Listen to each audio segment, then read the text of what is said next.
Imagina um psicólogo com 10 anos de faculdade, especialização em cognição social, artigos publicados, consultório cheio de diplomas na parede.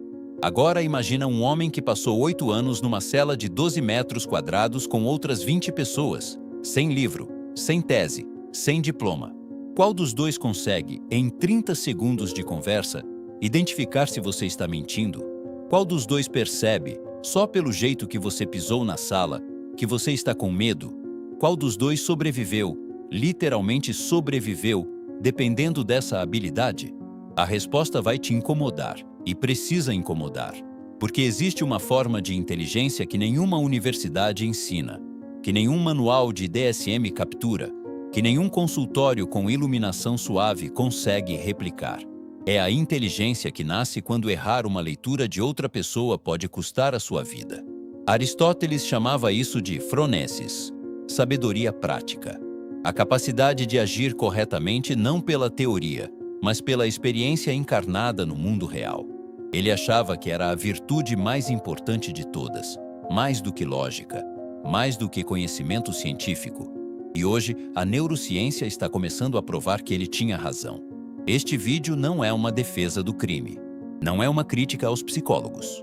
É uma investigação filosófica e psicológica sobre algo que a maioria de nós ignora completamente. O que acontece com a mente humana quando ela é treinada pela sobrevivência?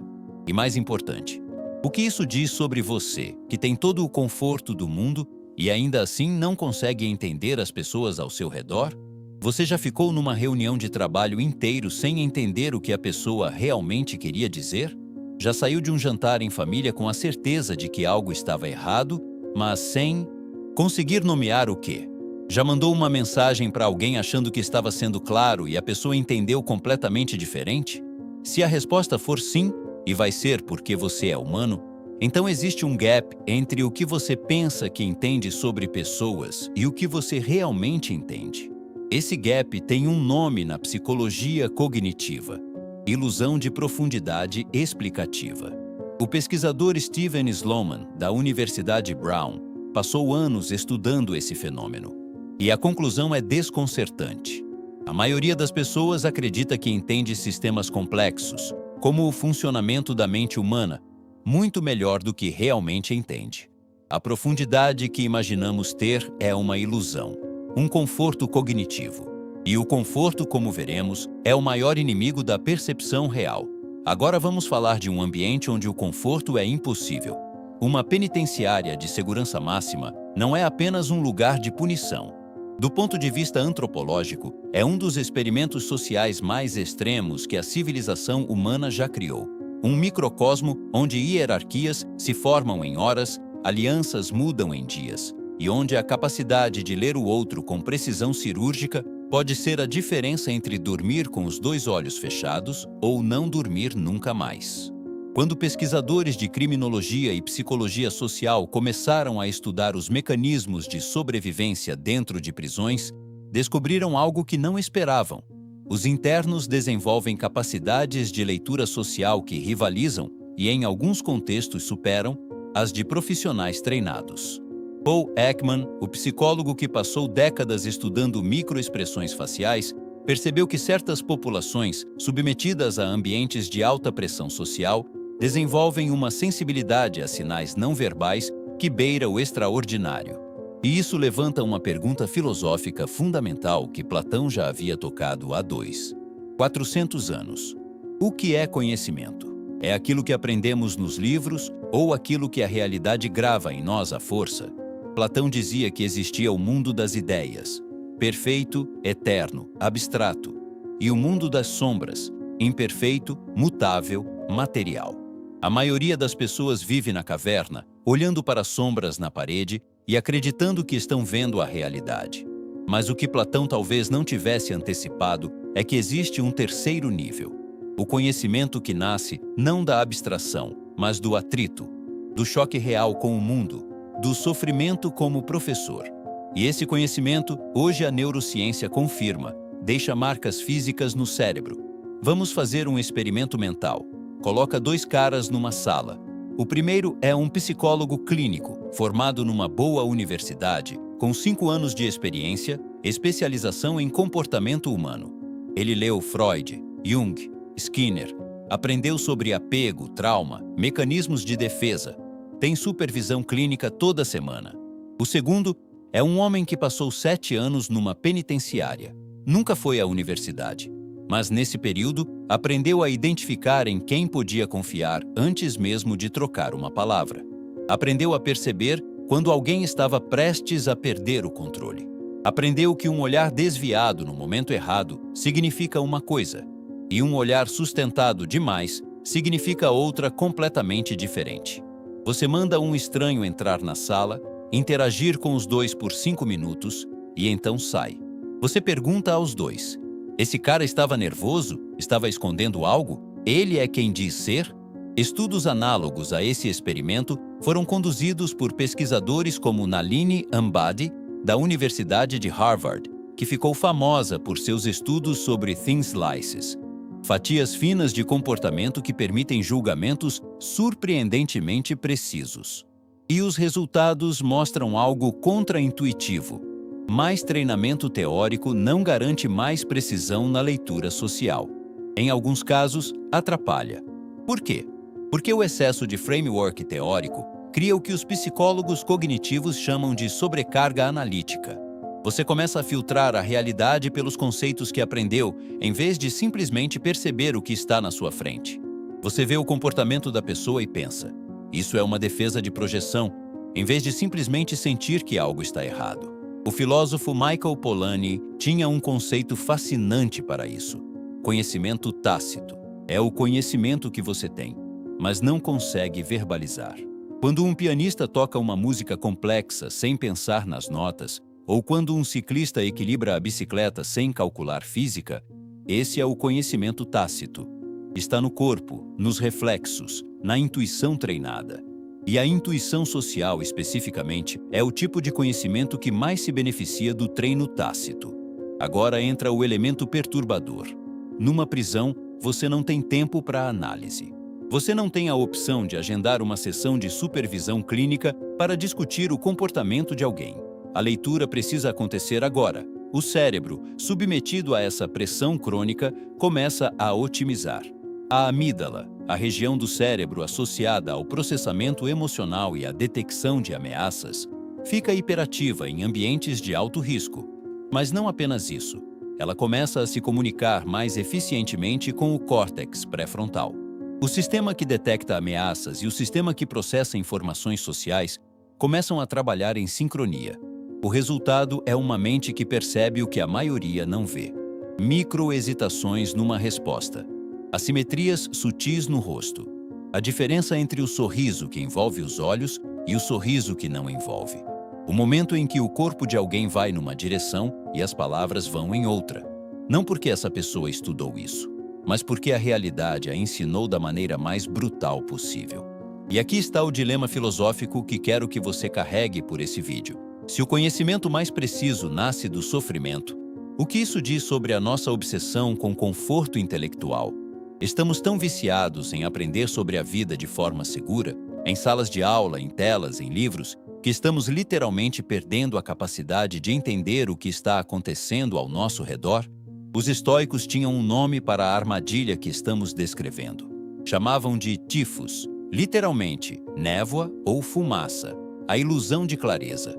O estado em que você acha que entende, mas está apenas olhando para o reflexo da realidade, não para a realidade em si. E a pergunta que Marco Aurélio, o imperador filósofo, se fazia toda manhã ao acordar era: quanto do que eu acredito saber é realmente taifos? Quantas das suas convicções sobre as pessoas ao seu redor são teoria? Quantas são experiência real, adquirida no atrito honesto com o mundo? Vamos aprofundar.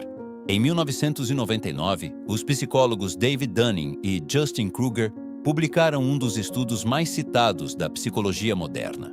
Você provavelmente já ouviu falar, o efeito Dunning-Kruger.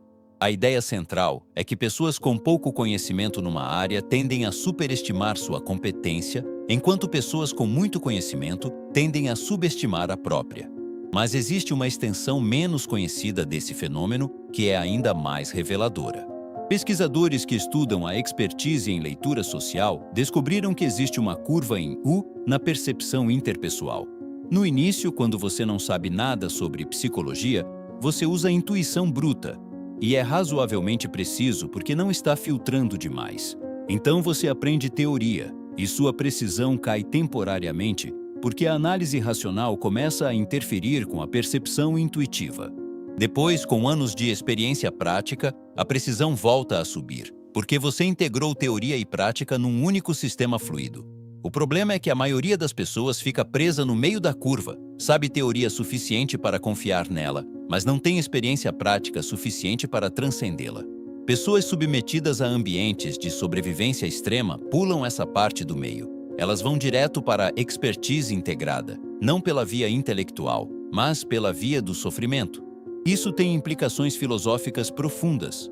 Aristóteles, no livro sexto da Ética a Nicômaco, faz uma distinção que mudou o curso da filosofia ocidental.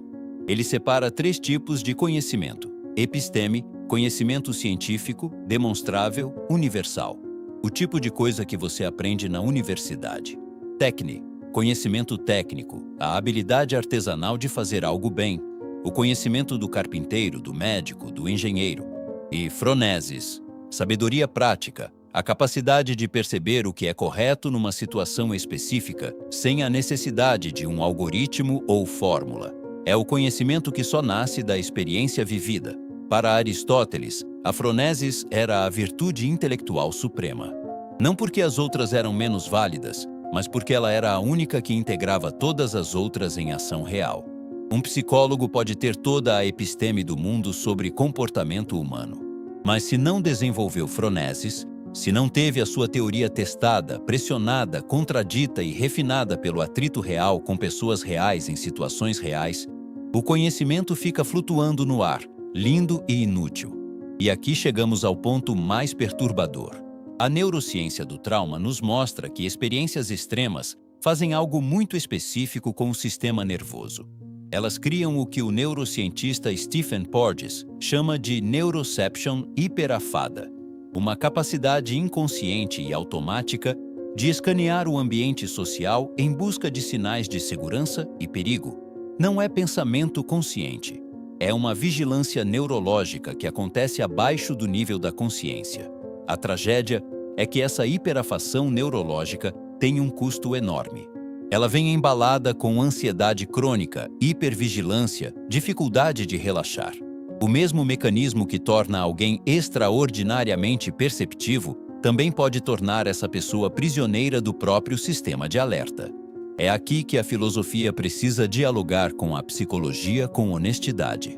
Os estoicos, Epiteto, Marco Aurélio, Sêneca, viveram versões de extrema pressão. Epiteto era literalmente um escravo. Marco Aurélio governava um império em guerra enquanto perdia filhos.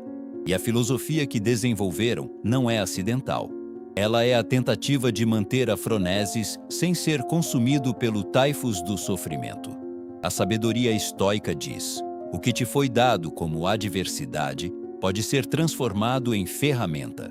Em grego, essa ideia é chamada de amor fati, amor ao destino, não resignação a ele, mas a transformação ativa da adversidade em material de construção. O que separa uma pessoa que usa o sofrimento como professor e outra que simplesmente sofre? A reflexividade. A capacidade de se perguntar o que a experiência está ensinando, em vez de apenas sobreviver a ela. E é aí que a leitura social extraordinária, que desenvolve-se em ambientes extremos, pode se tornar um presente ou uma prisão, dependendo do que você faz com ela. Porque existe uma diferença crucial entre perceber as pessoas com precisão e entender as pessoas com compaixão. Um presidiário pode ler um rosto com precisão cirúrgica, mas lê-lo como potencial ameaça ou potencial aliado. Categorias estratégicas, não humanas. Um psicólogo bem treinado pode não perceber o sinal sutil de ansiedade tão rápido, mas quando percebe, tem o framework para criar espaço de cura, não de estratégia. A questão não é quem é melhor. A questão é o que acontece quando você combina os dois. A percepção afiadada pela experiência e a compaixão informada pela teoria. Isso é o que Platão chamava de o filósofo que sai da caverna.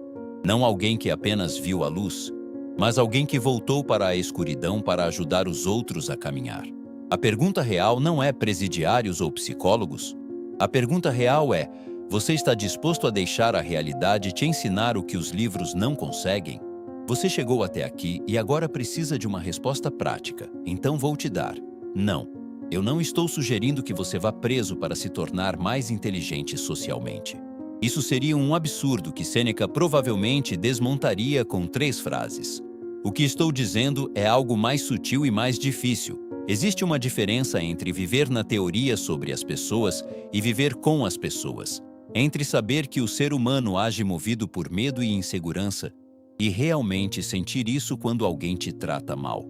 Entre ter lido sobre os mecanismos de defesa do ego e perceber, em tempo real, quando o seu próprio ego está construindo muros invisíveis ao redor de você. A maioria de nós tem o luxo do conforto intelectual, e esse luxo tem um preço que raramente contabilizamos: a atrofia da percepção real. Platão dizia que a alma que não é desafiada é como um músculo que nunca foi exercitado, flácido, impreciso, incapaz de sustentar seu próprio peso. O estoicismo propõe uma prática chamada premeditatio malorum, meditação prévia sobre adversidades. Não como masoquismo, mas como treinamento cognitivo. Você se imagina em situações difíceis antes que elas aconteçam. Não para ter medo, mas para não ser pego de surpresa, para que quando a realidade chegar com a sua conta, você já esteja parcialmente de pé. E a psicologia moderna tem um nome para isso: inoculação de estresse. É o que os primeiros socorristas usam em treinamento. É o que permite que um bombeiro entre num prédio em chamas, pensando com clareza, enquanto todos os outros estão em pânico. A percepção afinada não é dom de quem sofreu mais. É prática de quem usou o sofrimento com intenção. E você pode começar hoje, não com prisões, mas com perguntas. A próxima vez que alguém te falar algo, experimente silenciar por 1 segundo a análise automática, o julgamento rápido, a projeção, a interpretação filtrada pelos seus próprios medos, e simplesmente observe o ritmo da respiração, a tensão nos ombros, o que os olhos fazem quando as palavras saem, não para manipular, para conectar. Porque, no fundo, o que separa quem entende pessoas de verdade de quem apenas convive com elas é isso: a capacidade de estar presente o suficiente para ver o que a outra pessoa está tentando esconder, e gentil o suficiente para não transformar essa visão em arma.